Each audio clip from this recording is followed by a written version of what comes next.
The cramping started during my mother's conference call, sharp enough that I bit through my lip to stay quiet. By the time I locked myself in the bathroom and saw red spreading across my pale blue dress, I understood that 6 months of hiding from Leandro Viscari meant nothing if I bled out in a suburban powder room. The baby kicked, hard, defiant, and relief hit so fast my knees nearly buckled. Still moving, still alive. "Cressida," my mother called through the door. "I need those vendor invoices before the call ends." "1 second," I said, steady as a lie. I made it to my car before the next wave hit. The ER waiting room at Northwestern Memorial smelled like antiseptic and fear. I gave my name to the intake nurse and sat in a plastic chair near the back, counting breaths and trying not to look at the clock. 26 weeks pregnant. Viable, but barely. If the baby came now, I pressed my hand against my stomach and felt a kick. Still moving, still alive. The bleeding had started an hour ago, sudden, terrifying, soaking through my underwear, while I stood in my mother's kitchen. I'd managed to get to the car without her noticing, but the drive here had been a blur of traffic lights and cramping that made my vision go white at the edges. Placenta previa. The diagnosis from 6 weeks ago sat in my memory like a ticking bomb. Dr. Hartwell had been clear. Any bleeding meant hospital immediately, no exceptions. Cressida Vale? I stood too fast and felt the world tilt. A nurse in purple scrubs appeared at my elbow, steadying me with practiced efficiency. "Let's get you back," she said. "How much bleeding?" "Enough," my voice cracked. "It started an hour ago, the baby's still moving, but we'll get an ultrasound right away." She guided me through double doors into a hallway that smelled like bleach and panic. "Any history of placenta issues?" "Placenta previa, diagnosed at 20 weeks. Her expression shifted, sympathy layered over professional calm. "Okay, we're going to take good care of you." She left me in a curtained bay with a gown and instructions to change. I was halfway undressed when I heard voices in the hallway, low, urgent, wrong. "Don't care what your system says. I need her room number now." The voice slid under my skin like a blade. I knew that voice. "Sir, I can't give out patient information without—" "Try again." The nurse's protest died mid-sentence. I heard the sharp tap of expensive shoes on linoleum, getting closer, and my hand started shaking so hard I couldn't tie the gown. The curtain snapped open. Leandro Viscari stood in the gap, his suit dark and perfectly tailored, his jaw tight with something that looked like fury but moved like fear. His gaze swept over me once, cataloging the hospital gown, the blood on my discarded dress, the swell of my belly I couldn't hide anymore, and his expression went completely blank. "Out," he said to someone behind him. The nurse made a small, startled sound and disappeared. We stared at each other across 3 feet of sterile air. His eyes were the color of smoke and slate, and I'd spent 6 months trying to forget the way they'd looked at me the morning after. Cold and dismissive, like I'd been a mistake he needed to erase. "You shouldn't be here," I said. "You're bleeding." His voice was flat, empty. "How long?" "That's none of your business." "How long, Cressida?" The way he said my name, like he'd been holding it in his mouth for months, tasting it, hating it, made my chest hurt. "An hour," I lifted my chin. "And I don't need you here. I'm handling it." "Handling it." He moved closer, and I hated that my body still responded to his presence. Heart racing, breath catching, skin prickling with awareness I didn't want. "You're 6 months pregnant and bleeding in an ER. That's not handling it." "How did you even—" I stopped, closed my eyes. "You've been tracking me." He didn't deny it. "The whole time?" My voice came out raw. "Even after you made it very clear you wanted nothing to do with me, I made it clear you needed to stay away from me." His jaw flexed. "That's different. Not from where I'm standing." A doctor appeared in the doorway, young, competent-looking, already reading a tablet. "Ms. Vale, I'm Dr. Hartwell from Maternal Fetal Medicine. We're going to—" She looked up and saw Leandro. Her expression shifted. "I'm sorry, sir, but I need to ask you to step out while I examine—" "He's leaving," I said. "I'm not." Leandro's gaze stayed locked on mine. "And we both know you don't have the leverage to make me." Dr. Hartwell glanced between us, clearly weighing her options. "Ms. Vale, Is this the baby's father? The question hung in the air like smoke. I should have said no. Should have lied, called security, forced him out. But my hands were shaking, and my vision was starting to blur at the edges. And the truth was, I didn't know if I could survive this alone. Yes, I whispered. Leandro's expression didn't change, but something flickered behind his eyes, dark and possessive and entirely too satisfied. Then he can stay, Dr. Hartwell said briskly. But he stays quiet and out of the way. Understood? Leandro moved to the corner of the room without a word. I lay back on the exam table and tried to ignore the weight of his stare while Dr. Hartwell pressed cold gel against my stomach and moved the ultrasound wand in slow, careful circles. The heartbeat filled the room, fast and strong and impossibly stubborn. There's your fighter, Dr. Hartwell murmured. She studied the screen with a focus that made my stomach knot. The bleeding is from the placenta previa, which we already knew about. It's still covering your cervix completely, and the edge looks fragile. Have you been under any unusual stress lately? I almost laughed. You could say that. Well, it needs to stop. She set down the wand and met my eyes. I'm admitting you for observation. Minimum 48 hours, possibly longer depending on whether the bleeding stabilizes. You'll be on modified bed rest with continuous monitoring. I can't stay here for 2 days. Panic clawed up my throat. Your mother needs you alive. Leandro's voice cut through my protest like a knife. You're staying. I turned my head to glare at him. You don't get to decide that. I just did. Dr. Hartwell cleared her throat.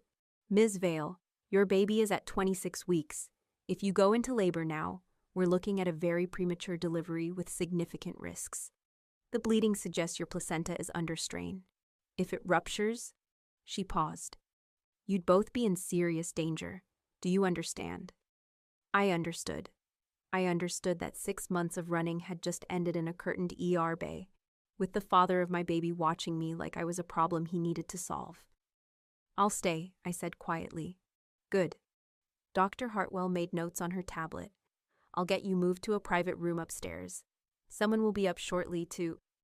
The lights went out, not flickering, not dimming, just gone. Emergency lighting kicked in half a second later, bathing everything in sickly red. An alarm started blaring somewhere down the hall, sharp and insistent. Stay here, Leandro said, already moving toward the curtain.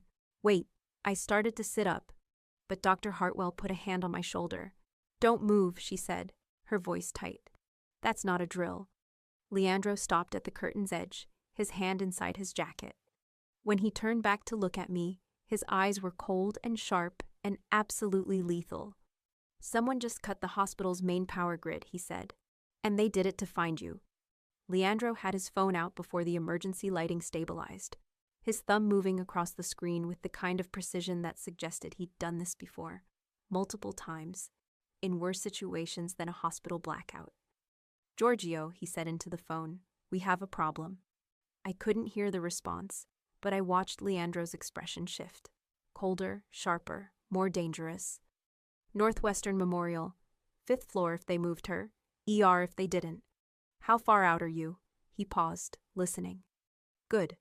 Full perimeter when you arrive. And find out who cut the power. Another pause. All of them. He ended the call and turned back to Dr. Hartwell. How long until she can be moved? Moved? Dr. Hartwell's voice went up half an octave. She's bleeding and 26 weeks pregnant. She's not going anywhere except upstairs, too. Upstairs is exposed. Leandro moved back to my side, and I hated how much safer I felt when he was close. How long until the ultrasound results are confirmed and she's medically stable enough for transport? Transport where? I demanded. He ignored me. Doctor, how long? Dr. Hartwell looked at me, then back at Leandro, clearly calculating whether hospital protocol or the terrifying man in the expensive suit took priority. If the bleeding stops in the next 30 minutes and the fetal monitoring stays stable, I could theoretically sign off on a transfer to another facility. But I would need to know where, I would need a full medical team standing by, and I would need a very good reason to risk. Bastian Kroll is the reason, Leandro's voice went flat. And if you know that name, you know why she can't stay here. Dr. Hartwell's face drained of color. I've heard that name before, from other patients. Her voice dropped. The ones who don't come back for follow-up appointments. Ice slid down my spine. Who the hell is Bastian Kroll? I asked. Someone who just announced he knows where you are. Leandro's gaze locked on mine. And someone who doesn't make empty gestures. If he cut the power, he's already inside the building. The alarm was still blaring, but underneath it I could hear new sounds. Footsteps running, voices shouting, the sharp crackle of radio communication. Hospital security responding to the blackout, probably. Or something worse. I don't understand, my voice came out thin. Why would anyone? Because you're carrying my child. Leandro moved closer, and his hand came up like he wanted to touch my face, but he stopped himself. And that makes you leverage. The word hit me like cold water. Leverage. Not a person. Not the mother of his baby. Leverage. Get out, I said. Cressida. Get out. My hands were shaking again, but this time it wasn't fear, it was rage. You don't get to show up after 6 months of silence, track me like I'm some kind of asset, and then tell me I'm leverage in whatever game you're playing. I'm not doing this. You don't have a choice. I always have a choice. I swung my legs off the exam table, ignoring Dr. Hartwell's sharp protest. And I'm choosing to walk out of here, get in my car, and go back to my mother's house, where no one is cutting power grids or talking about me like I'm a bargaining chip. I made it 2 steps before the cramping hit. Sharp and vicious and low enough that I gasped. Leandro caught me before I fell. His hands were steady on my waist, holding me upright while the pain rolled through in waves. I could feel the heat of him through the thin hospital gown, could smell something expensive and cedar dark that I remembered from 6 months ago, and I hated that my traitorous body wanted to lean into him. Let me go, I whispered. No. His breath was warm against my temple. Not until you stop trying to kill yourself to prove a point. Miss Vale, please get back on the table. Dr. Hartwell was beside us now, her hand on my arm. If you're cramping, we need to monitor. The door burst open. A man stepped through, tall, dark-haired, wearing a suit almost as expensive as Leandro's. He took in the scene with one quick glance, and his hand moved to his jacket. Perimeter's secure, he said. But Kroll's people are doing a floor-by-floor search. The blackout locked down the elevators and stairwells. Bought us time, but they're working through it systematically. We have maybe 8 minutes before they reach this wing. Giorgio, Leandro didn't let go of me. Options. Private room upstairs is a kill box. ER is too exposed. I have 2 SUVs in the ambulance bay and a medical team standing by at the north property. The man, Giorgio, looked at me, and his expression softened fractionally. Ma'am, I know this is terrifying, but if Kroll knows you're here, we need to move now.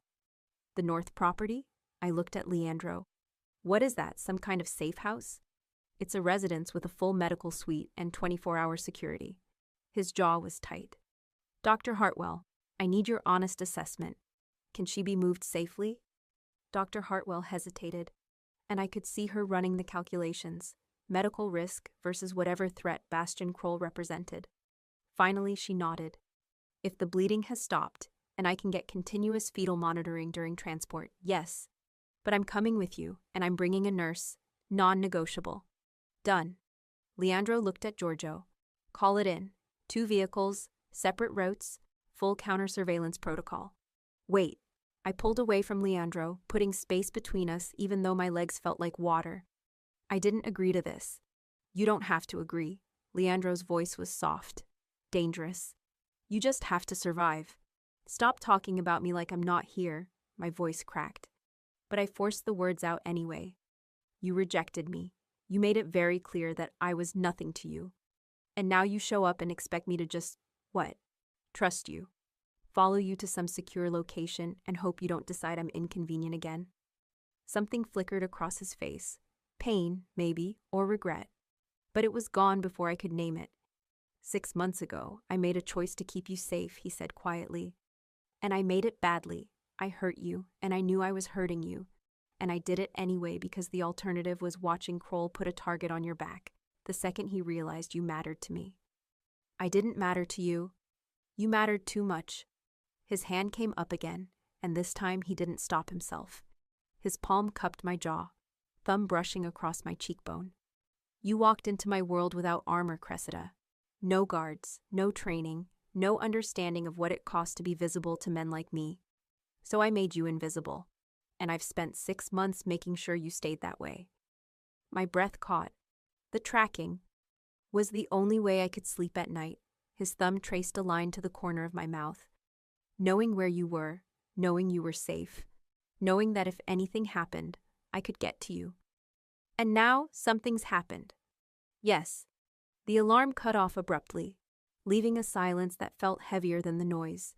In the distance, I could hear the hospital PA system crackling to life, announcing that power had been restored and normal operations would resume shortly, which meant we were out of time. My mother, I said, suddenly. She doesn't know where I am. She's going to panic. I'll handle it. Leandro's hand dropped from my face. Giorgio will send someone to check on her. They'll make sure she knows you're safe without giving her details that could put her at risk. She'll want to talk to me. And you'll call her, once we're secure and I can guarantee the line isn't compromised. His expression softened slightly. I'm not asking you to abandon her, Cressida. I'm asking you to stay alive long enough to go back to her. The words should have been reassuring. They weren't. I need guarantees, I said. Real ones. Not promises you'll break the second it's convenient. Leandro's eyebrows rose. What kind of guarantees? My mother stays safe.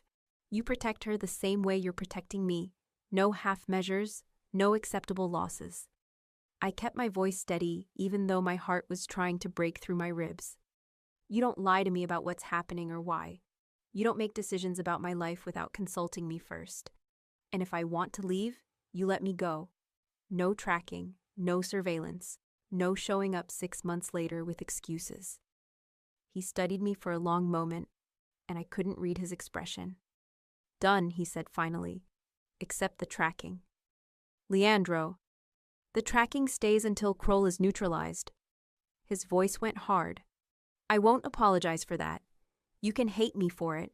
You can fight me on every other decision I make. But I will not agree to lose you because you're too stubborn to accept protection. That's not protection, that's control. It's both.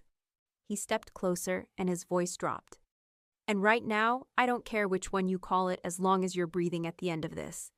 I wanted to argue, wanted to push back, demand complete autonomy, refuse to bend on principle. But the baby kicked again, hard and insistent. And I thought about what Dr. Hartwell had said. 26 weeks, premature delivery, significant risks. I thought about power grids being cut and men doing floor-by-floor searches. I thought about the way Leandro had looked at me when he said you mattered too much, like it was a confession and a curse at the same time. Fine, I said. The tracking stays. Everything else is non-negotiable. Agreed. Giorgio cleared his throat. We need to move, now. Dr. Hartwell was already pulling equipment from a nearby cart, checking my vitals with quick, practiced efficiency, while a nurse appeared with a portable fetal monitor and started attaching leads to my stomach. The baby's heartbeat filled the small space again, steady, strong, completely oblivious to the chaos surrounding it. Bleeding has stopped for now, Dr. Hartwell said, making notes on her tablet. Blood pressure is elevated but manageable. Fetal heart rate is strong and consistent. She looked at me. You're stable enough to move, but I want continuous monitoring during transport. Any cramping, any bleeding, anything that feels wrong, you tell me immediately. Understood? Understood. She pulled out her phone and typed something rapidly. I'm sending my credentials and your complete file to the medical team at the North property. They'll have everything they need to continue your care. Have you done this before? I asked. Helped someone disappear? Her expression softened. This is Chicago, Ms. Vale. We all help someone disappear eventually. Giorgio moved to the door, checked the hallway, then nodded. Clear for now, but we need to move fast. Hospital security is starting to ask questions about the private security presence in the loading zone. Dr. Hartwell helped me into a wheelchair. Hospital protocol, she said, even though I could walk, and covered me with a blanket that hid the monitoring equipment strapped to my belly. The nurse, whose name I still didn't know, positioned herself behind the chair while Dr. Hartwell walked beside us, one hand on my shoulder like she was ready to stop the whole thing if my vitals changed. Leandro led the way, moving with the kind of controlled purpose that made people step aside without thinking about it. Giorgio followed behind us, his attention constantly scanning our surroundings. We moved through hallways that had gone quiet and strange in the aftermath of the blackout. Staff members were still checking equipment and reassuring patients, and no one looked at us twice. Just another patient being transferred, nothing unusual. Just before we reached the ambulance bay, a security guard approached. "Excuse me," he said, addressing Leandro. "We need to verify." Dr. Hartwell stepped forward smoothly. "Medical transfer to a specialist facility. Time-sensitive placental condition requiring immediate transport to a higher-level NICU. I'm the attending physician, and I'm accompanying the patient.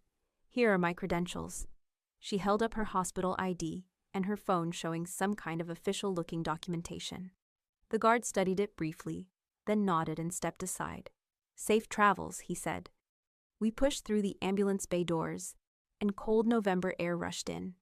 2 black SUVs idled in the loading zone, their windows tinted dark. Men in tactical gear stood at intervals, scanning the perimeter with the kind of focus that made my skin crawl. They weren't trying to look like hospital security or emergency personnel. They looked like exactly what they were: private military contractors ready for violence. This was real. This was happening. Leandro crouched beside the wheelchair, bringing himself to eye level. His expression was unreadable, but his voice was gentle in a way that made my chest ache. "Last chance to back out," he said quietly. "If you tell me to walk away right now, I will. I'll leave security to watch the hospital, make sure you get home safely, and you'll never see me again." "You're lying." "Probably." A ghost of a smile touched his mouth. "But I'm giving you the choice anyway." I looked past him at the waiting vehicles, at the armed men, at Dr. Hartwell's worried expression, and Giorgio's carefully blank one. I thought about my mother's house with its cheerful yellow kitchen and its complete lack of security systems. I thought about what it would feel like to go into labor at 26 weeks with no one but my terrified mother beside me. I thought about Bastian Kroll, whoever he was, and what kind of man cut hospital power grids to find a pregnant woman. "I'm not backing out," I said. "But if this goes wrong, if you lie to me, or if my mother gets hurt because of your choices, I will find a way to make you regret it." His smile widened slightly. "I believe you." He stood and nodded to Giorgio. "Let's move." They lifted me, wheelchair and all, into the back of the first SUV. Dr. Hartwell climbed in beside me, and the nurse took the front passenger seat. Leandro slid in on my other side, close enough that I could feel the heat of him, and pulled the door shut. Giorgio got into the driver's seat. "Second vehicle will take a parallel route and meet us there. If we pick up a tail, they'll intercept." "Go," Leandro said. The vehicle started moving before I could change my mind. I watched the hospital disappear through the tinted windows and wondered if I'd just made the biggest mistake of my life, or if I'd made it 6 months ago, when I'd let myself believe that one night with Leandro Viscari could ever be just one night. The North property wasn't what I expected. I'd been bracing myself for something cold and industrial. Concrete walls, surveillance cameras, the kind of place where people disappeared and no one asked questions. But when the SUV pulled through a set of iron gates and up a tree-lined drive, what I saw looked more like a private estate than a fortress. The house was stone and glass, modern but warm, with lights glowing in the windows like someone actually lived there. The grounds were manicured but not ostentatious, and as we pulled around to a side entrance, I caught a glimpse of Lake Michigan through the trees, dark water stretching out toward an invisible horizon. "This is a safe house?" I asked. "This is home." Leandro opened the door and stepped out, then turned to help me. One of them, anyway. I let him steady me as I climbed out of the SUV, my legs shaky from sitting too long and my body still processing the fact that I'd just fled a hospital with armed security. Dr. Hartwell emerged behind me, already checking the portable monitor clipped to my waistband. "Fetal heart rate stayed stable the entire drive," she said. "No new bleeding, no concerning contractions. So far, so good." A woman appeared in the doorway, late 50s, gray hair pulled back in a neat bun, wearing scrubs that suggested she was medical staff rather than household help. "Dr. Hartwell," she said warmly. "Good to see you again. I'm Anne Reeves, the primary nurse here." We have the medical suite ready on the second floor. Full monitoring equipment, ultrasound, emergency supplies. I've reviewed Ms. Vale's file and consulted with the on-call obstetrician. You have an on-call obstetrician? I stared at Leandro. How often do you need an on-call obstetrician? You'd be surprised, Giorgio said from behind us. He was scanning the perimeter, his hand still resting inside his jacket. Let's get inside. The interior of the house matched the exterior.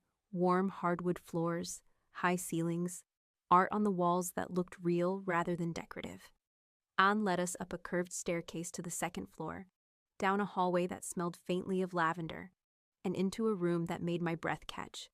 It looked like a hotel suite, a very expensive hotel suite. King-sized bed with a cream-colored duvet, sitting area with a couch and chairs, massive windows overlooking the lake. But tucked discreetly in the corner was a hospital-grade monitoring station, IV pole, medical cart, and what looked like a crash cart hidden behind a decorative screen. This is where I'm staying, I asked. This is where we're keeping you alive, Leandro said. The medical equipment is temporary. Once Kroll is handled, it all gets removed. Anne was already setting up the fetal monitor, her movements efficient and practiced. Let's get you settled in bed, Ms. Vale. I want continuous monitoring for at least the next 12 hours. Then we can reassess based on how you're doing. Dr. Hartwell helped me change into actual pajamas. Someone had clearly raided a maternity store, and get settled against a small mountain of pillows. The monitoring leads went back on my stomach, and within seconds the steady thump of the baby's heartbeat filled the room. There's your stubborn little fighter, Anne said with a smile. Heart rate is perfect. Blood pressure is coming down now that you're resting. I'd say the move went better than expected. I'll stay for a few more hours, Dr. Hartwell said, settling into one of the chairs. Make sure everything stays stable. Then I'll head back to the hospital, but Anne and the on-call team will be here around the clock. Leandro moved toward the door. I need to debrief with Giorgio. Anne, if anything changes. You'll be the first to know, she said firmly. Now let the poor woman rest. He looked at me for a long moment, something unreadable in his expression, then left without another word. I lay there listening to my baby's heartbeat and trying to figure out how I'd ended up here. I must have dozed off, because when I opened my eyes, the room was dimmer and Dr. Hartwell was gone. Anne sat in the corner reading a tablet, and through the windows I could see full darkness had fallen over the lake. What time is it? I asked. Just past 9:30. Anne set down her tablet and came over to check the monitor. You slept for about 2 hours. How are you feeling? Tired, confused, angry. I shifted against the pillows. Where's Leandro? Downstairs in his office. He asked to be notified when you woke up. She smiled slightly. He's checked in 4 times in the last hour. Very subtle about it, of course. Of course, she handed me a glass of water. Your vitals look good. No bleeding, no contractions. Baby's happy. I'd say you're doing remarkably well for someone who had a very stressful day. My mother, I said suddenly. Did anyone? Mr. Viscari had someone check on her. She's fine. She thinks you went to stay with a friend for a few days due to pregnancy complications, and that you'll call her tomorrow when you're feeling better. Anne's expression softened. I know it's not ideal lying to her, but it keeps her safe. I wanted to argue, wanted to demand my phone, call my mother, tell her everything, but the truth was I didn't know what to tell her. Hi, Mom. Remember how I wouldn't tell you who the father was?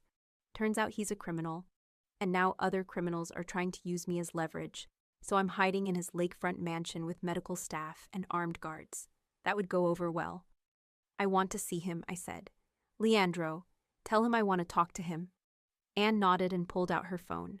Less than 3 minutes later, Leandro appeared in the doorway. He'd changed out of the suit into dark jeans and a black Henley that made him look younger and somehow more dangerous. His hair was slightly disheveled, like he'd been running his hands through it, and there were shadows under his eyes that suggested he hadn't slept in longer than I had. You needed something? He asked. Answers. I sat up straighter, careful not to dislodge the monitoring leads. You said you'd explain what's happening, so explain. Who is Bastian Kroll? What does he want? And why does he think I'm worth cutting hospital power grids for? Leandro glanced at Anne. Can you give us a few minutes? I'll be right outside, she said, and slipped through the door. Leandro moved to the sitting area but didn't sit down. He stood with his back to the windows, silhouetted against the darkness, and for a moment he just looked at me. Bastian Kroll runs a competing operation, he said finally. Logistics, mostly. Shipping, distribution, supply chain management. All legitimate on paper, all very profitable, and all built on relationships I spent the last decade cultivating. So this is about business. It's always about business. His voice was flat. 3 months ago, Kroll tried to negotiate a partnership. He wanted access to my European connections, my port contacts, my transportation networks. In exchange, he offered a percentage of his profits and a promise not to undercut my operations in the Midwest. And you said no. I said no. He moved closer, his hands sliding into his pockets. Because Bastian Kroll doesn't negotiate partnerships. He negotiates hostile takeovers, and the people who don't see it coming end up working for him or buried by him. But not killed by him, I said, remembering the rules. You said you don't kill, does he? He outsources the unpleasant work. Leandro's jaw tightened, which makes him harder to touch legally and more dangerous personally. He doesn't get his hands dirty, but people around him disappear all the same. I thought about Dr. Hartwell's words, the ones who don't come back for follow-up appointments. So he's been looking for leverage against you, I said slowly. And he found me. He found you 6 weeks ago. Leandro's voice went cold. One of his people spotted you at a prenatal appointment, took photos, ran facial recognition, connected you to me through the employment records from before you left. 6 weeks ago, I'd been just past 20 weeks, starting to show enough that I couldn't hide it anymore, and I'd gone to Northwestern for the anatomy scan that first showed the placenta previa. Why didn't you tell me? My voice came out sharper than I intended. If he's known for 6 weeks, because I was handling it. He moved closer, and I could see the tension in his shoulders.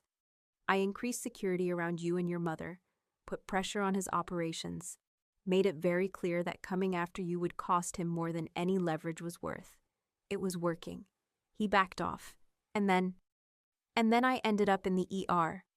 And then you ended up in the ER, he agreed quietly, which put you in a public database, triggered alerts in hospital systems, and gave him an opening he couldn't resist. A pregnant woman in crisis, medically vulnerable, emotionally compromised. The perfect leverage. I'm not compromised. No. Something flickered in his expression, something that looked almost like pride. You're not, which is why you're here instead of in his hands. I pressed my palm against my stomach, feeling the baby shift under my skin. What does he want, specifically? Access to my European shipping routes, control of 3 port facilities, and a contract that would make him a silent partner in every major operation I run. His voice was hard. In other words, he wants to own me, and he thinks threatening you and the baby will make me bend. Will it? He looked at me for a long moment. What do you think? I thought about the way he'd shown up at the hospital, the way he'd orchestrated the evacuation with military precision, the way he'd negotiated with me even when he could have simply taken control. I think you won't give him what he wants, I said slowly. But I also think you won't let him hurt me, which means you're stuck between 2 impossible choices, and you're going to do something reckless to try to thread the needle. His mouth curved slightly. You're too smart for your own good. That's not an answer. The answer is, I'm working on it. He moved to the edge of the bed, close enough that I could see the exhaustion in his eyes. Giorgio is running down every contact Kroll has, every person he's leveraged, every operation he's touched. We're building a case that will either put him in prison or make him radioactive to every criminal organization in North America. It takes time, but time is something we don't have, I finished. Because I'm 6 months pregnant with a high-risk condition, and eventually I'm going to deliver this baby, and when I do, I'll be even more vulnerable than I am now. Yes, the word hung between us, heavy with everything he wasn't saying. So what's the plan, I asked. I sit here in this beautiful prison while you and Giorgio build your case, and hope Kroll doesn't make a move before you're ready. That's not a prison. He gestured at the room. You have full access to the house and grounds, medical care whenever you need it. Anything you want, I'll get it for you. Books, clothes, food, entertainment. My freedom, his expression shuddered. Your safety. They're not the same thing. No, he agreed. They're not. But right now, safety is all I can guarantee. I wanted to throw something at him. Wanted to scream that he didn't get to decide what I needed. That I'd survived 6 months without him, and I could survive this too. But the truth was I was tired and scared, and lying in a hospital bed with monitors tracking my baby's heartbeat because my body was trying to give up. And the truth was, I didn't know how to fight Bastian Kroll on my own. I want to help, I said instead. Leandro's eyebrows rose. Help. You said Giorgio is tracking Kroll's operations. I can help with that. I spent 3 years as your executive assistant, Leandro. I know how to research, how to analyze patterns, how to connect dots that don't look connected. And I spent the last 6 months managing my mother's entire business. Scheduling, contracts, vendor relationships, problem solving. I'm not useless just because I'm pregnant. I never said you were useless. You're treating me like I am. I met his eyes. You brought me here to keep me safe. Fine. But keeping me safe doesn't mean locking me in a room and hoping I'll stay quiet while you handle everything.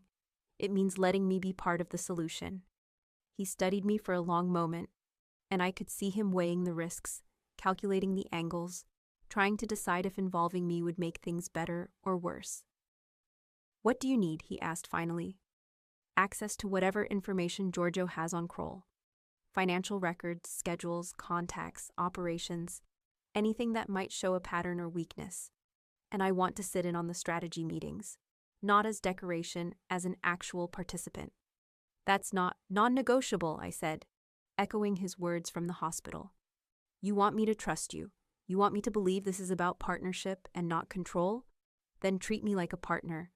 His jaw tightened, and for a moment I thought he was going to refuse. Then he pulled out his phone and typed something quickly. Giorgio will bring you the files tomorrow morning, he said, and you can sit in on the afternoon briefing.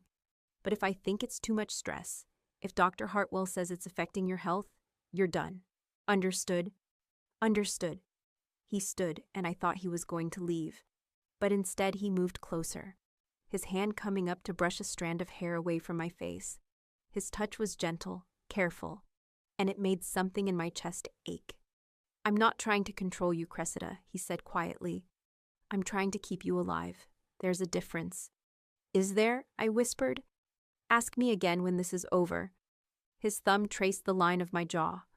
When you're safe, and the baby's safe, and Kroll is nothing but a bad memory, ask me then if I wanted to control you, or if I just wanted you to survive long enough for me to fix what I broke.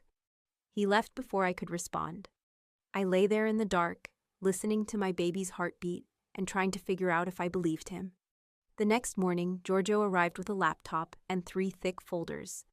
Morning, Ms. Vale, he said, setting everything on the small desk near the windows. Mr. Viscari said you wanted to review the Kroll documentation. I've compiled everything we have. Financial records, known associates, operation schedules, property holdings, and a timeline of his movements over the last 6 months. Thank you. I pushed myself up in bed, already reaching for the laptop. Has there been any movement overnight? Kroll sent flowers to your mother's house. Giorgio's expression was carefully neutral, with a note saying he heard you were unwell and hoping for your swift recovery. Ice slid down my spine. He knows where she lives. He's known for weeks, but he hasn't made a move against her, and we have people watching the house 24/7. If he tries anything, we'll know. That's supposed to be reassuring? It's supposed to be honest. He moved toward the door. The afternoon briefing is at 2. Mr. Viscari said you're welcome to attend, but Anne will need to clear you medically first. After he left, I opened the laptop and started reading. Giorgio's files were meticulous. Every known property Kroll owned or leased, every shell company he controlled, every person in his organization, from his inner circle down to low-level employees.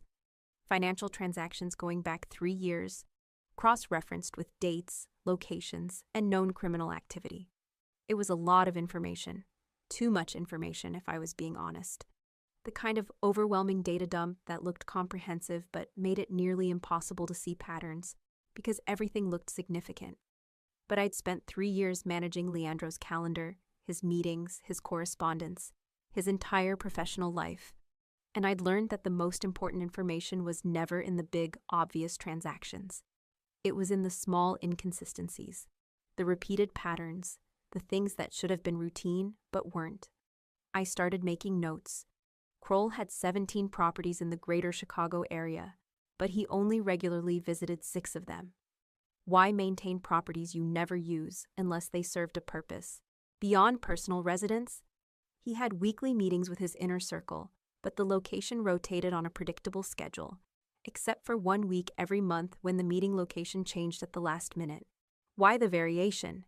His financial records showed regular payments to a company called Meridian Security Services, but the amounts varied wildly from month to month, with no apparent correlation to any measurable service. Why the inconsistency? I was 3 hours deep into the files when Anne came in with lunch and strict orders to take a break. "Your blood pressure is creeping up," she said, checking the monitor. "And you haven't moved from that desk in hours. Time to rest." "I'm fine." "You're obsessing."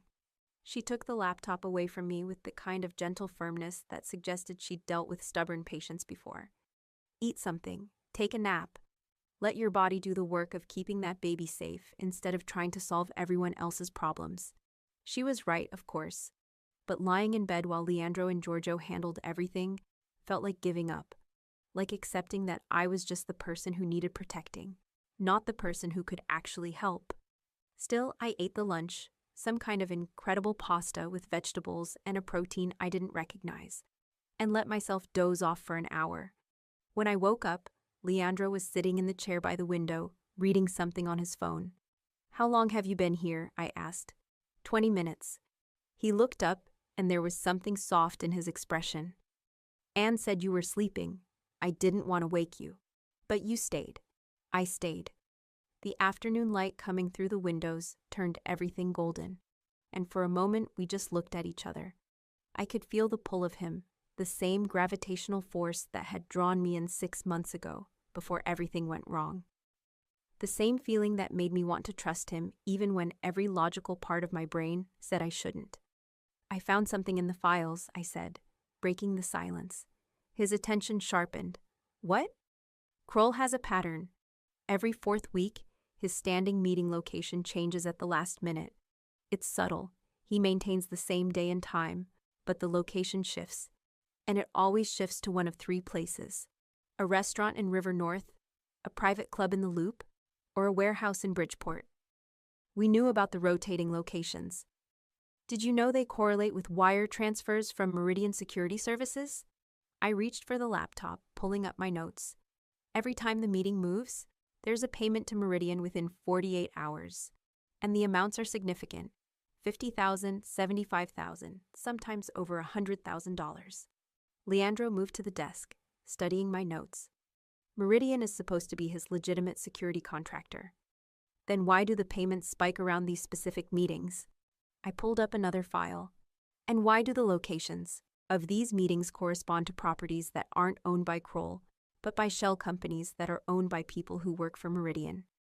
He went very still. "You think Meridian isn't a security company. I think Meridian is a security company that's also running its own operations, and Kroll is paying them protection money disguised as security fees." I met his eyes. "Which means Kroll isn't as powerful as he appears. He's being leveraged by someone else."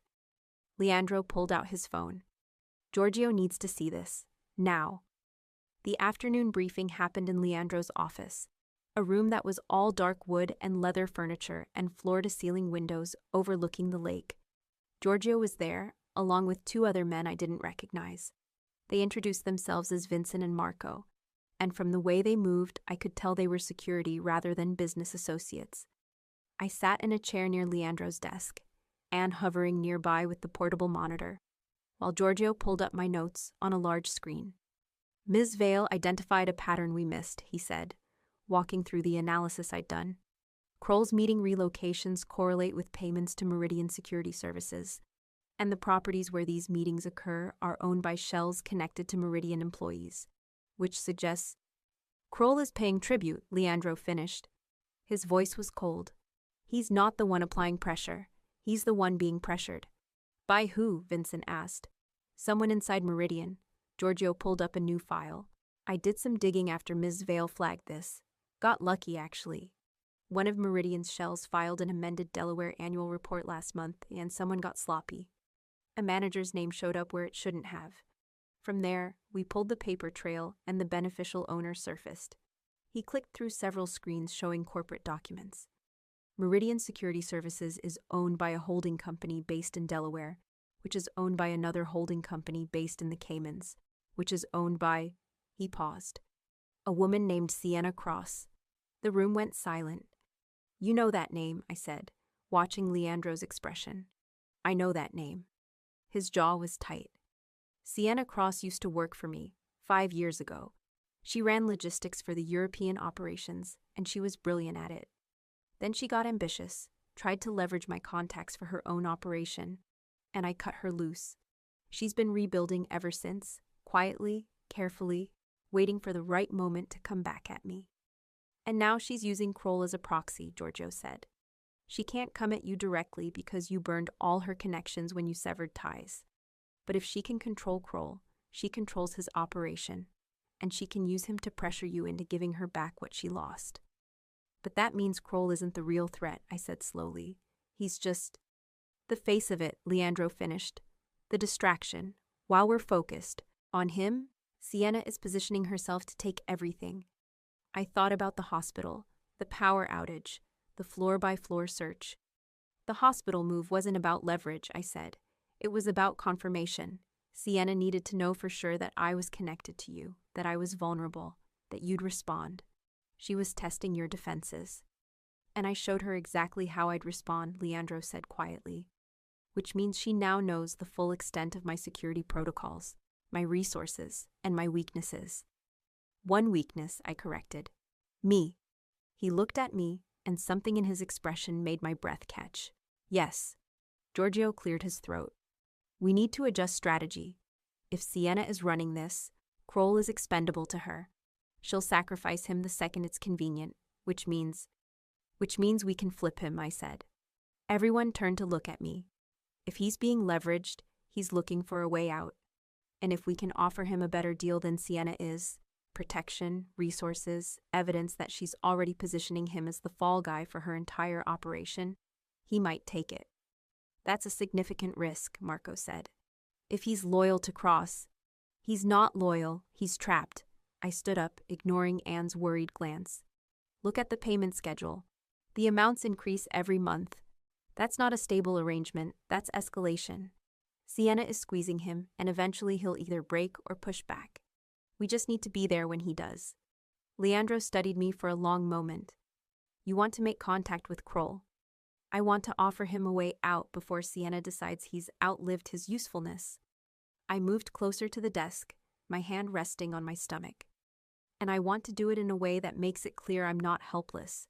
That targeting me isn't leverage, it's a liability. Absolutely not, Leandro said flatly. You said I could help. I said you could review files and sit in on meetings. I didn't say you could put yourself directly in Kroll's crosshairs.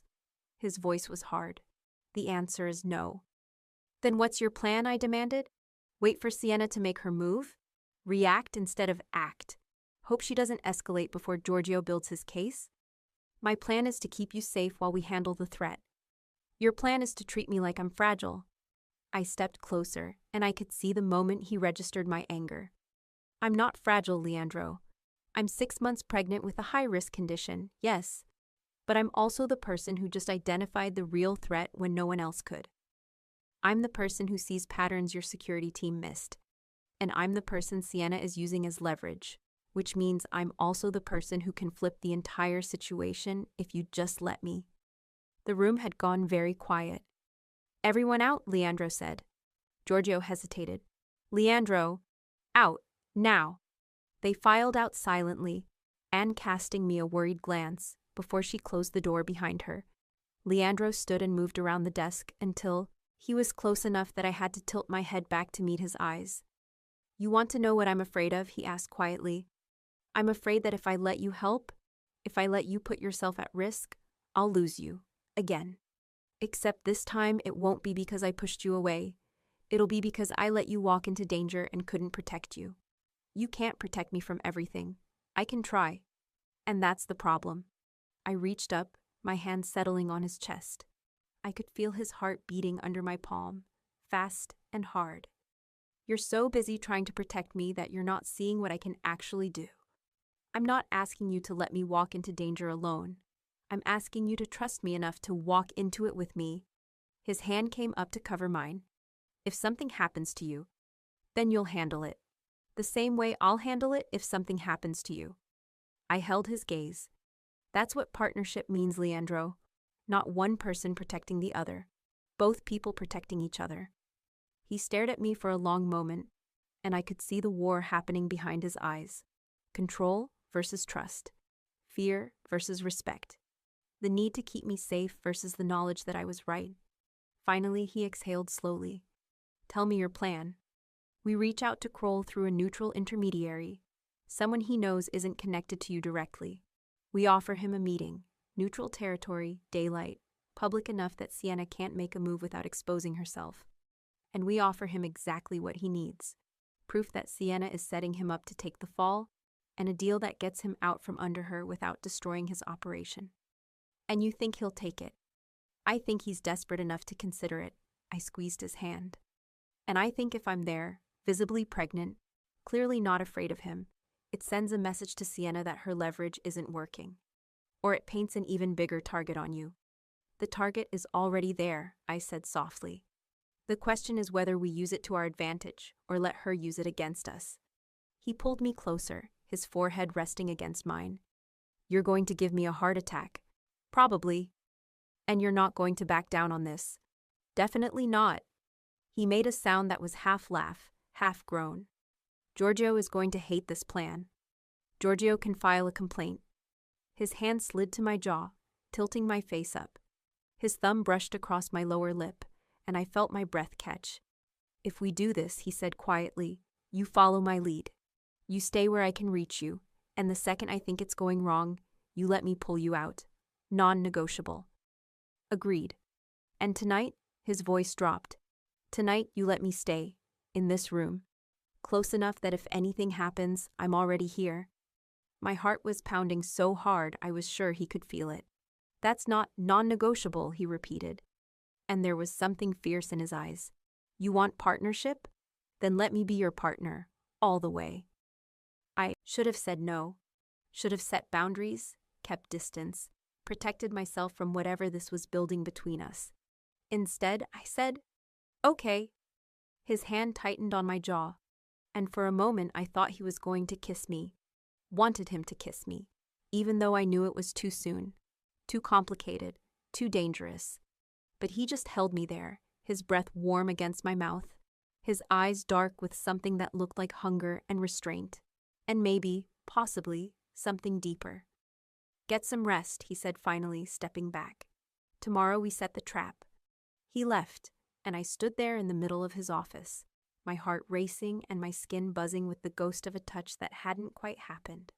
The baby kicked, hard and insistent, like it was reminding me that some risks were worth taking. That night, Leandro kept his word. He appeared in my room after dinner, carrying a laptop and a blanket, and settled into the armchair by the window without saying anything. Anne checked my vitals, confirmed everything looked stable, and left us alone. You don't have to stay all night, I said. Yes, I do. He didn't look up from his laptop. Go to sleep, Cressida. I lay in the dark, listening to the quiet sounds of him working, the soft click of keys, the occasional rustle of papers, the steady rhythm of his breathing. It should have been strange, having him there. It should have made me uncomfortable or self-conscious or hyper-aware. Instead, it felt safe. I felt safe. And that was the most dangerous thing of all. Somewhere around midnight, I woke to the sound of movement. Leandro was standing by the window, his phone pressed to his ear, his voice low and controlled. I don't care what time it is. Find her. I want to know every property she owns, every person she's contacted in the last month, every move she's made. A pause. Yes, I know it's a risk. Do it anyway. He ended the call and turned, catching me watching him. Did I wake you? He asked. No, the baby did. I shifted in bed, trying to find a comfortable position. Can't sleep? Can't stop thinking. He moved closer, his expression shadowed. About all the ways this could go wrong. It won't. You don't know that. Neither do you. I reached out without thinking, and he took my hand. His palm was warm, calloused, steady. But we're going to try anyway, because the alternative is waiting for Sienna to make her move. And that's not a plan. That's surrender. He sat on the edge of the bed, still holding my hand. When this is over, when Sienna is handled and Kroll is neutralized and you're safe, I'm going to ask you something, and I need you to promise you'll answer honestly. What are you going to ask? If you can forgive me. His thumb traced circles on the back of my hand. For the way I hurt you, for the 6 months you spent thinking I didn't care, for everything I did wrong trying to do the right thing. My throat tightened. Leandro. You don't have to answer now. He lifted my hand to his mouth, pressing a kiss to my knuckles that made my heart stutter. Just promise me you'll think about it. I promise. He stayed there for another moment, his lips against my skin, his eyes closed like he was memorizing the feel of me. Then he stood, moved back to the chair, and picked up his laptop. Sleep, he said quietly. I'll be right here. I closed my eyes and let myself believe it. The meeting was set for noon at Millennium Park. Dr. Hartwell hated the idea. Anne hated it more. But after 2 full days with no bleeding, stable vitals, and a clean scan, Hartwell signed off on 1 controlled hour outside. Wheelchair, continuous fetal monitoring, and a medical vehicle within minutes. You don't walk, Anne warned. You sit, you talk, you leave. Public, neutral. Impossible for Sienna to make a move without dozens of witnesses and security cameras capturing everything. Giorgio had reached out through a mutual contact, someone who owed Leandro a favor but had no visible connection to his operation. The message was simple. We know about Sienna. We can help. Meet us by Cloudgate. Kroll had agreed within 2 hours, which meant either he was desperate or this was a trap. Probably both. I stood in front of the bathroom mirror, trying to make myself look less like someone who'd spent the last 48 hours in modified bed rest, and more like someone who could handle a confrontation with a man who'd cut hospital power grids to find me. My reflection wasn't cooperating. I was pale, my eyes were shadowed with exhaustion, and the maternity dress Anne had found for me, deep navy, professional, impossible to hide the pregnancy, made me look exactly like what I was, 6 months along and terrified. You don't have to do this, Leandro said from the doorway. I met his eyes in the mirror. Yes, I do. He moved closer, his hand settling on my shoulder. If anything feels wrong, if Kroll says the wrong thing, if you see something that scares you, you tell me, immediately, and we're gone. I know the plan. I'm not talking about the plan. His hand slid down my arm, his fingers tangling with mine. I'm talking about you trusting your instincts. If something feels off, it probably is. I turned to face him. He was wearing a dark suit, no tie, and he looked every inch the dangerous man he was. But his eyes were soft when he looked at me, and his thumb was tracing circles on the back of my hand, like he couldn't stop touching me. Are you scared? I asked. Terrified. He said it so easily, like admitting fear didn't make him weak. But I'm more scared of what happens if we don't try. Anne appeared in the doorway. Ms. Vale, I need to check your vitals one more time before you go. The numbers were all elevated. Blood pressure, heart rate, stress indicators. But Anne cleared me anyway with strict instructions to sit down the second I felt tired and to avoid any physical confrontation whatsoever. I'll be in the bob. Second vehicle, she said, with the portable ultrasound and emergency medical kit. If anything happens. Nothing's going to happen, Leandro said firmly. We're meeting in the middle of a crowded park at noon on a Saturday. Worst case scenario, we walk away. But we all knew that wasn't true. Worst case scenario, Sienna was already 3 steps ahead of us. The park was packed. Tourists taking photos of Cloudgate, families with children running across the lawn, street performers competing for attention. It was exactly the kind of chaos we needed.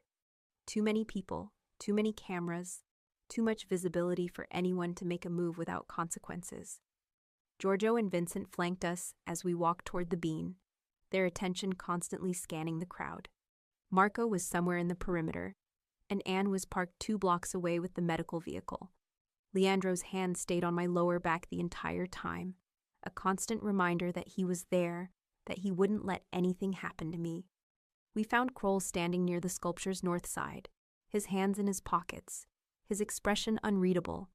He was younger than I expected, mid-40s maybe, with sharp features and eyes that missed nothing. He looked like a businessman, not a criminal, which was probably the point. "Viscari," he said. His gaze flicked to me, lingering on my stomach for a fraction too long. "And the leverage herself. I have to say, I didn't expect you to bring her."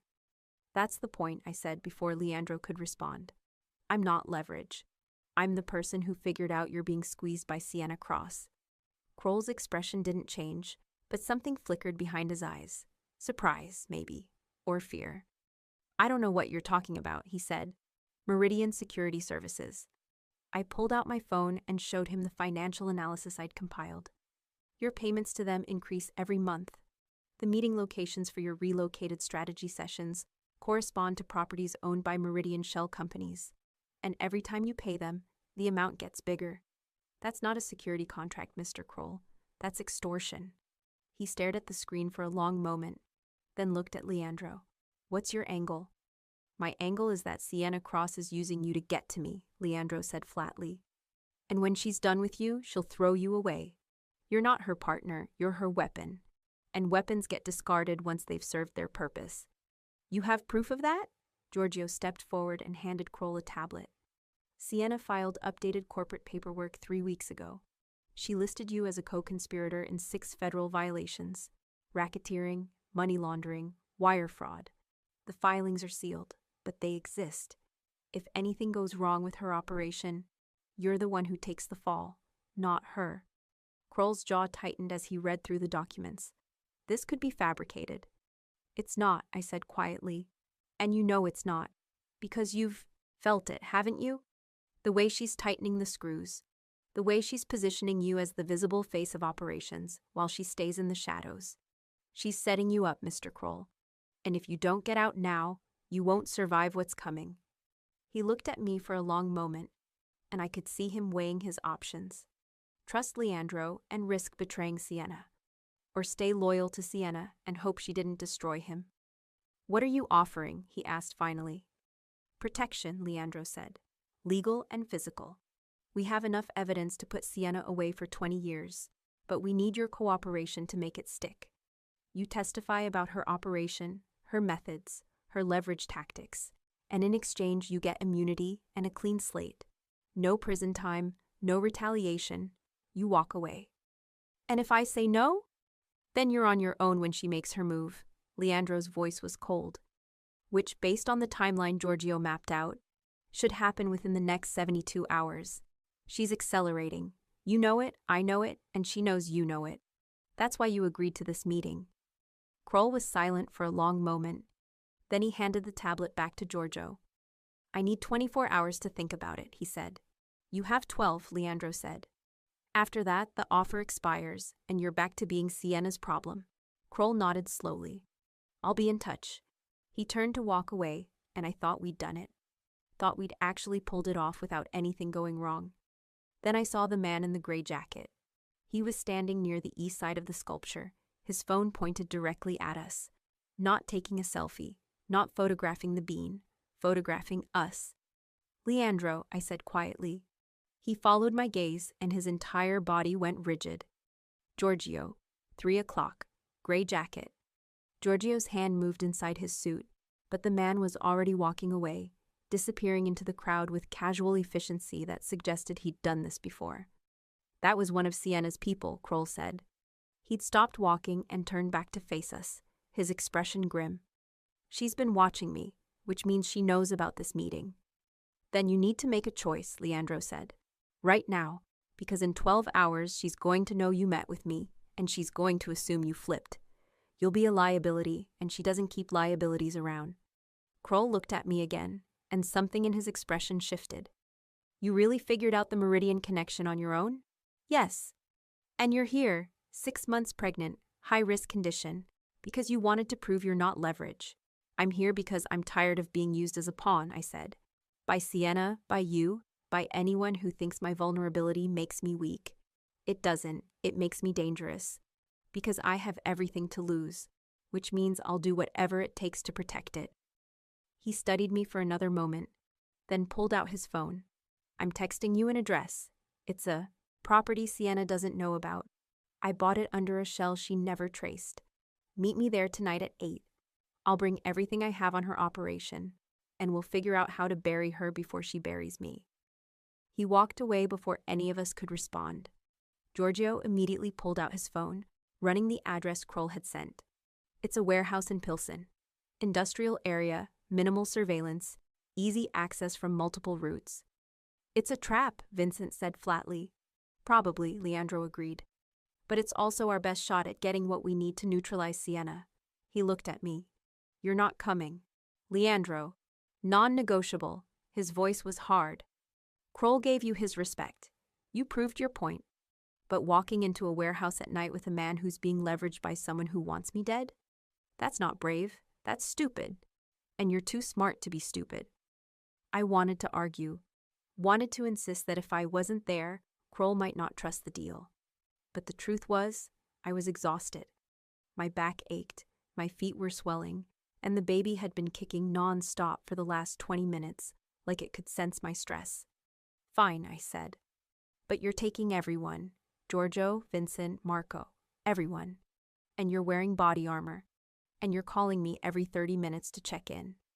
His mouth curved slightly. Deal. We started walking back toward the vehicles, Giorgio and Vincent moving ahead to clear the route. Leandro's hand found mine, our fingers tangling together, and for a moment we just walked in silence through the crowded park.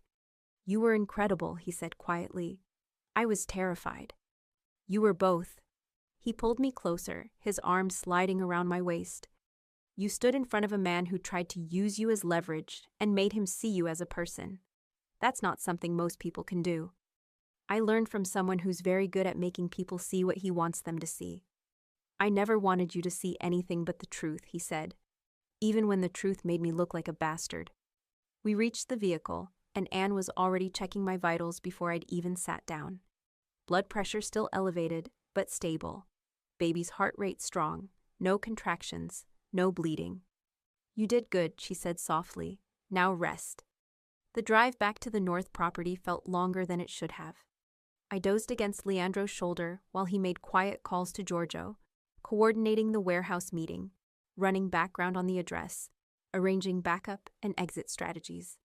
When we got back to the house, he walked me upstairs to my room and helped me settle into bed even though it was barely 2 p.m. Sleep, he said. I'll wake you before I leave. Promise me you'll be careful. I promise. He pressed a kiss to my forehead, his lips lingering against my skin. I'll come back. I always come back. I woke to darkness and the sound of voices downstairs. The clock on the nightstand read 7:30 p.m. 30 minutes before the warehouse meeting. I pushed myself out of bed, my body protesting every movement, and made my way to the door. Anne was in the hallway. Ms. Vale, you should be resting. What's happening? Mr. Viscari is getting ready to leave, but she hesitated. There's been a development. I didn't wait for her to explain. I went downstairs as fast as my pregnant body would allow, following the sound of raised voices to Leandro's office. The door was open. Leandro stood at his desk, his phone pressed to his ear, his expression carved from stone. Giorgio was pulling up something on the large screen, and Vincent was checking weapons with the kind of methodical focus that suggested he expected to use them. What happened? I demanded. Leandro looked up, and something in his eyes made my stomach drop.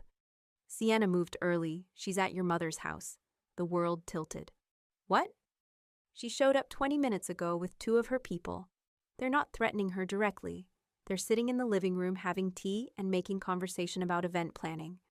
But the message is clear. She knows where Maura is, and she can get to her anytime she wants. You said you had people watching the house. We do. 4 of them. But Sienna didn't come in like a threat. She came in like a potential client. And your mother let her in because she didn't know any better. His jaw was tight with fury and fear. I have people moving into position now, but if we escalate, Sienna will use your mother as a shield. We need to extract her carefully.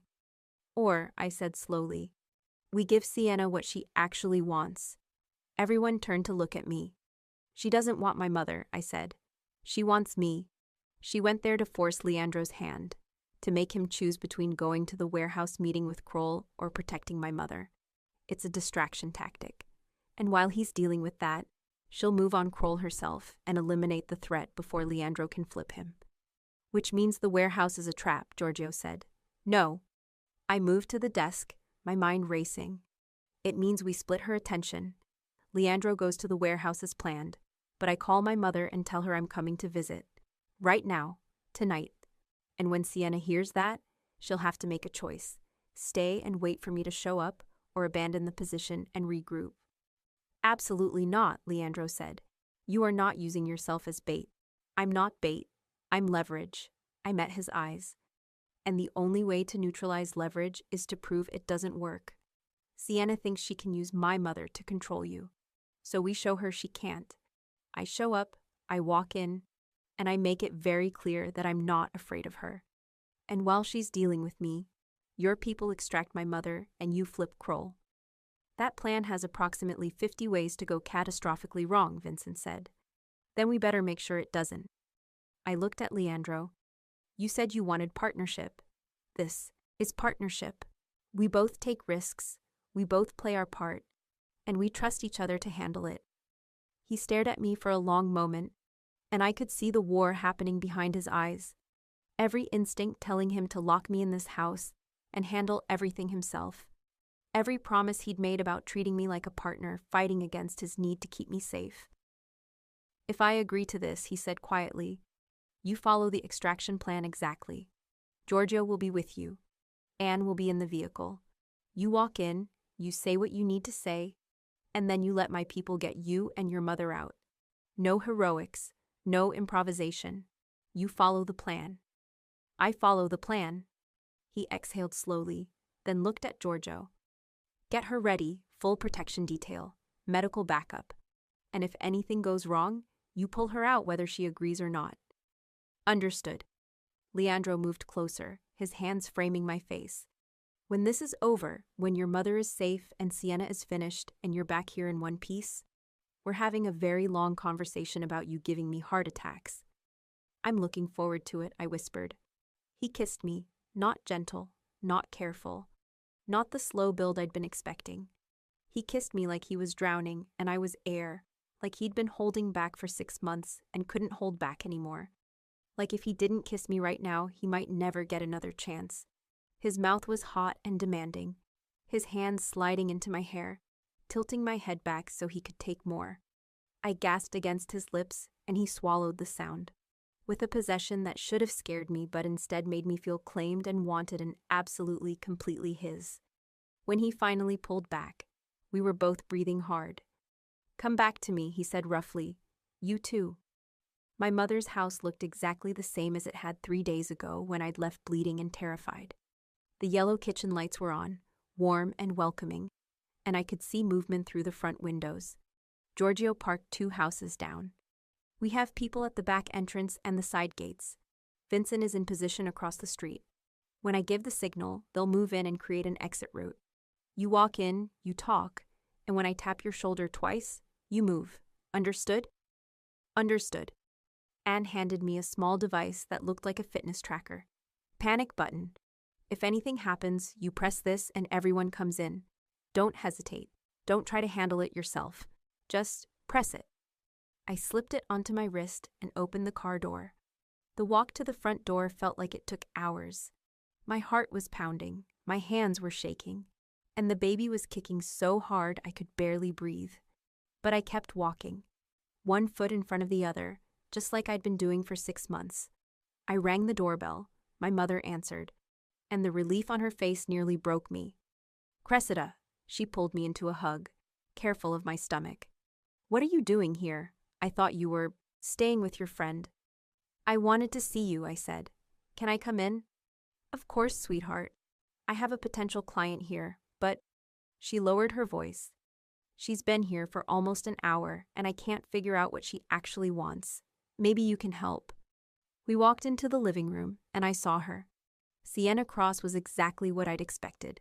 Beautiful, polished, dangerous. She sat on my mother's couch like she owned it, a cup of tea in her hands, her smile warm and completely false. You must be Cressida, she said. Your mother's told me so much about you, and congratulations on the baby. Her eyes dropped to my stomach, and something cold flickered in her expression. Leandro must be so proud. My mother went very still beside me. Leandro? Who's Leandro? I kept my eyes on Sienna. He's the baby's father, and the man you've been trying to leverage for the last 3 months. The room went silent. Mom, I said quietly, not looking away from Sienna. I need you to go upstairs and pack a bag. Just essentials. You're coming to stay with me for a few days. Cressida, what's going on? Please, Mom, trust me. Just go upstairs. She looked between me and Sienna, her face pale with confusion and fear. Then she turned and hurried toward the stairs. Sienna set down her teacup. That was dramatic. That was efficient. I moved to the chair across from her and sat down, even though every instinct screamed at me to run. You wanted my attention. You have it, so tell me what you want. I want Leandro to give me back what he took from me 5 years ago. Her voice was pleasant, conversational. My contacts, my operation, my future. He destroyed all of it because I made the mistake of being ambitious in his presence. You made the mistake of trying to leverage his connections for your own benefit, I corrected. There's a difference between ambition and betrayal.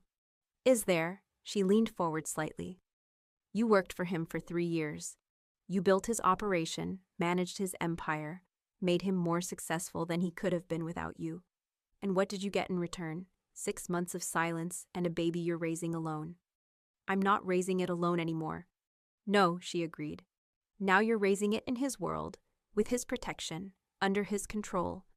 Tell me, Cressida, is that really better? Or is it just a different kind of prison? I thought about the North property, the medical suite, the armed guards, and the constant monitoring, and the way Leandro made every decision with my safety in mind. I thought about the way he'd kissed me an hour ago like he might never get another chance. I thought about the partnership we were building, messy and complicated and absolutely terrifying, but real. It's better, I said quietly, because I chose it, and because he's learning to let me choose. Then you're more naive than I thought. Sienna stood, her smile disappearing. Leandro Viscari doesn't let anyone choose anything. He controls, he manipulates, he destroys anyone who threatens his power.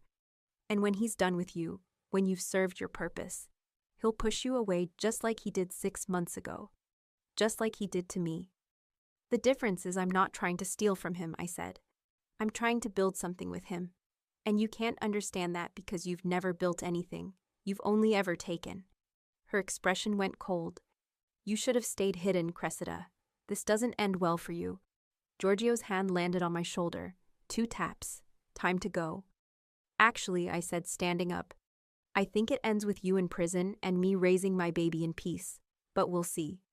My mother came down the stairs with a small suitcase, her face pale but determined. Giorgio moved to her side immediately, guiding her toward the door. Sienna didn't try to stop us. She just stood there, watching, her expression unreadable. This isn't over, she said. Yes, I said quietly. It is. We walked out, and I didn't look back. Behind us, footsteps crossed the threshold, quiet, decisive. By the time we reached the car, Giorgio was already on the phone, and I knew Sienna and her 2 escorts weren't walking out freely. The warehouse in Pilsen was on fire, not the whole building. Just the east side, flames licking up through broken windows while firefighters worked to contain it. Police cars blocked the street, their lights painting everything in strobing red and blue. Giorgio got the call while we were still 10 minutes out. Warehouse meeting went wrong. Sienna had people inside. They went after Kroll, but Leandro got him out. Building's compromised. Everyone's clear, but he paused. Leandro's not answering. My heart stopped. What do you mean he's not answering? His phone's off. Vincent lost visual on him in the evacuation. He's probably fine, but you don't know. We don't know. Anne put a hand on my arm. Ms. Vale, your blood pressure. I don't care about my blood pressure. I leaned forward. Giorgio, get us there. Now. We pulled up to the police perimeter just as the east wall collapsed in a shower of sparks and smoke. Firefighters shouted orders, equipment screamed, and somewhere in that chaos was Leandro. I was out of the car before Giorgio could stop me. Cressida, he caught up, his hand on my arm. You can't go over there. Then find him, my voice cracked. Please, just find him. A figure emerged from the smoke. Tall, dark-haired, covered in soot and ash, but walking steady. Leandro saw me and his entire expression shifted. Relief and fury and something that looked like disbelief. He crossed the distance between us in seconds and pulled me against him, his arms banding around me so tightly I could barely breathe. You're supposed to be at the house, he said roughly. Safe, not standing in front of a burning building. You stopped answering your phone. I fisted my hands in his ruined shirt. I thought, I'm fine. He pulled back just enough to look at me, his hands framing my face. I'm fine. Kroll's fine. We have everything we need to bury Sienna. Financial records, testimony, connections. Giorgio's people picked her up at your mother's house 20 minutes ago. It's over. It's over, I repeated. And then I was kissing him. Or he was kissing me. It didn't matter who started it. What mattered was his mouth on mine, his hands in my hair, his body solid and real and alive against me. What mattered was that we'd both made it through, that we'd both taken insane risks and somehow survived, that we were standing here in the smoke and the chaos and the wreckage, and we were together. When we finally broke apart, he rested his forehead against mine. Let's go home, he whispered. Yes. The North property was quiet when we got back. My mother was settled in a guest room with Anne checking on her every hour. Kroll was in a secure location with Giorgio handling his testimony arrangements. Sienna was in federal custody, and according to Vincent's last update, she'd already started talking to save herself from the worst charges. It was after midnight when Leandro finally came to my room. He'd showered, changed into clean clothes, and he looked exhausted in a way that went deeper than physical tiredness. He looked like a man who'd been carrying the weight of the world and had finally been allowed to set it down. How are you feeling? He asked. Tired, relieved, terrified that this is all going to fall apart the second I let myself believe it's real. I shifted in bed, making room. Stay? He didn't answer. He just crossed the room and climbed into bed beside me, pulling me against his chest. His heart beat steady under my ear, and his hand settled on my stomach, fingers splayed across the swell of the baby. I love you, he said quietly. I've loved you since you walked into my office 3 years ago and reorganized my entire filing system without asking permission. I loved you the night we spent together, and I loved you when I pushed you away, and I've loved you every single day of the last 6 months, even though I knew I didn't deserve to. My breath caught. Leandro, you don't have to say it back. His arms tightened around me. I just needed you to know, before anything else happens, before we figure out what comes next. I needed you to know that you're not leverage, and you're not a complication, and you're not something I'm trying to control. You're the person I can't live without. And I'm done pretending otherwise. I turned in his arms until I could see his face. I love you too, even though you gave me every reason not to, even though you hurt me and pushed me away and made me think I didn't matter. I love you anyway, and I want to build something with you, something that doesn't look like your old life or my old life, something new. He kissed me again, slower this time, deeper, his hands moving over my body with a reverence that made my breath hitch and my skin burn. I want you, he murmured against my mouth. I've wanted you for 6 months, but I need to know you're sure that this is what you want, that I'm not pushing you into something you're not ready for. I'm sure. I pulled him closer, my hands sliding under his shirt to find warm skin and hard muscle. I'm sure. He made a sound low in his throat and lifted me gently. His hands came up to cup my face, his thumbs brushing across my cheekbones. Then let me love you properly, he whispered. And he did. 3 months later, I stood in the nursery of the North property, watching morning light spill across the crib where our daughter slept. Iris. We'd named her Iris after my grandmother. She had Leandro's dark hair and my stubborn chin, and she'd come into the world screaming her displeasure at being evicted from her comfortable home at exactly 37 weeks. Dr. Hartwell had called it a miracle. I'd called it exhausting. Leandro called her perfect. "You're going to wake her up just by staring," he said from behind me. I leaned back against his chest, his arms coming around me automatically. "I'm not staring. I'm appreciating. You're obsessing. That too." He pressed a kiss to my temple. "Your mother's downstairs, making breakfast." Giorgio called. "Sienna's sentencing is next week. 20 years, no parole. Kroll's already relocated with his family, and the board approved your new position." I'd started working again 2 weeks ago, not as Leandro's assistant, but as his partner in the legitimate side of his operation, strategic development, they called it. Building legal infrastructure that could stand up to scrutiny while dismantling the parts of his empire that couldn't. It was terrifying and exhilarating and exactly what I needed. "So we did it," I said softly. "We actually built something new." "We're building it," he corrected. "Every day, one choice at a time." Iris stirred in her crib, making the small sounds that meant she'd be awake and demanding attention in approximately 30 seconds. "Your turn," I said. "Our turn," he corrected, and together we went to meet our daughter's brand new day. Thank you for listening all the way to the end. If you enjoyed this story, please subscribe so you don't miss the next Mafia love story. And tell me in the comments where you're listening from and what you thought of this narrator. Your feedback really helps me make these even better for you. Thank you for letting my stories keep you company. It truly means more than you know.